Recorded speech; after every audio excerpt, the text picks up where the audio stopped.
මේ හැමදේම හරි සරලයි. අපි තමා පටලගෙන තියෙන්නේ. මේ කය පොළොවට පස්සන දවසට අපි යන්නේ තනියම.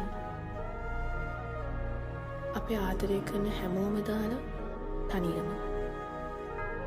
මේ විදිහට පේන්න, ඇහෙන්න, හිතන්න හම්බුන හිතින්.